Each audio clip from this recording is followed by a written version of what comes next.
이번 주는 대한민국의 앞날을 좌우할 운명의 일주일입니다. 이르면 금요일 헌법재판소의 대통령 탄핵 심판 선고가 나올 예정입니다.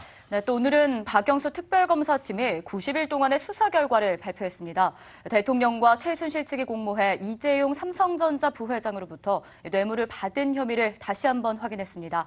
좀 더 자세한 내용 조정현 기자와 이야기 나눠보겠습니다. 예. 먼저 박근혜 대통령에게 모두 13개 혐의가 적용이 됐죠. 네, 그렇습니다. 먼저 수사를 했던 검찰특별수사본부가 대통령에게 적용을 했던 혐의는 모두 8개였습니다. 네. 수사를 이어서 지속한 특검은 여기에 뇌물수수와 직권남용 같은 5개 혐의를 추가로 확인해 적용을 했습니다. 뇌물수수는 승계작업 등 삼성그룹의 현안을 해결해주는 과정에서 그 대가로 이재용 부회장으로부터 모두 433억 원을 받았다는 그런 내용입니다. 최순실 측과 대통령이 공모를 했다고 특검은 봤습니다. 특검 브리핑입니다. 삼성그룹 부회장 이재용이 미래전략실 최지성 실장 등과 공모하여 자신의 경영권 승계 과정에서 도움을 받을 목적으로 회사 자금을 횡령하여 대통령과 최순실에게 뇌물을 공유하고 그 과정에서 외환거래법을 위반하여 회사 자금을 국외로 반출하였으며 그 범죄 수익의 발생 원인과 처분에 관한 사실을 위장하고 최순실은 대통령과 공모하여 이재용 등으로부터 뇌물을 수수한 사건입니다.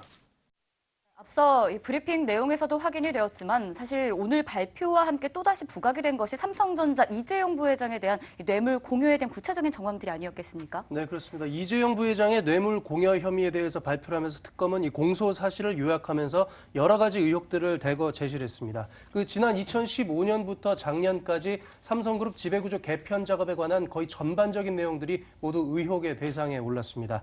비핵심 계열사 매각과 삼성 바이오로직스의 상장, 또 삼성물산의 합병 비율 조정, 순환 출자 해소 축소 이런 것들을 다 도와달라는 청탁이 있었다고 특검은 봤습니다. 예. 이에 대한 대가로 뇌물을 주는 과정에서 삼성이 최순실 측의 독일 페이퍼 컴퍼니와 허위 용역 계약을 맺어서 실제하지도 않는 삼성전자의 승마단을 지원하는 수단을 활용했다고 특검은 밝혔습니다.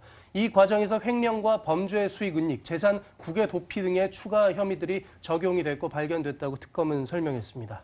예, 역시 오늘도 공모, 뇌물 이런 얘기가 나오긴 했습니다만 지금까지 삼성 측에서 어떻게 로비를 했는지는 구체적인 정황은 얘기가 안 됐었는데 오늘 발표에서는 새로운 내용들이 있었습니까? 네, 말씀하신 이재용 부회장과 삼성이 어떤 경로로 어떤 정황에서 청탁을 했는지 그 배경을 밝힐지가 오늘 특검 수사 결과 발표에 대한 초미의 관심사 가운데 하나였었는데요. 특검은 이 부분에 대해서도 오늘은 일단 말을 아꼈습니다.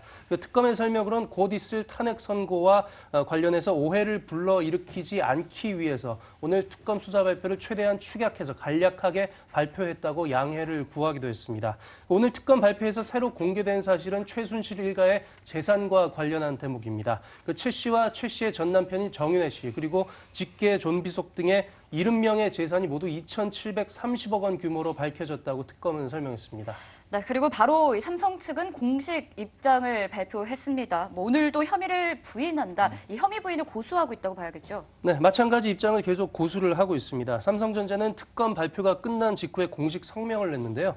특검의 수사 발표에 결코 동의할 수가 없고 결코 대가를 바라고 뇌물을 주거나 부정한 청탁을 한 사실이 없다면서 향후 재판에서 진실이 밝혀질 것이라고 밝혔습니다. 삼성 측은 특검의 발표가 지금까지 알려진 사실에서 더 나아가지 못했다면서 향후 재판에서 승소할 수 있을 것이라는 기대감을 나타내기도 했습니다. 예, 이제 남은 수사들은 검찰의 특수본으로 옮겨지게 됐는데 이렇게 되면 수사가 연장될 테고 다른 기업들의 수사도 그러면 계속 이어질 수 있을까요? 네, 그렇습니다. 검찰이 다시 특별수사본부를 구성을 해서 가동을 합니다. 특별수사국 특수본 2기라고 통칭을 할 수가 있을 것 같은데요. 검찰 특수본은 SK와 롯데, CJ그룹 같은 어떤 청탁의 증거를 특검이 확인했던 그런 다른 대기업들에 대한 뇌물 공여 혐의를 집중적으로 들여다볼 방침입니다. 우병우 전 청와대 민정수석의 비위 의혹도 수사 선상에 오를 예정이고요. 무엇보다 가장 중대한 건 박근혜 대통령과 관한 건들입니다.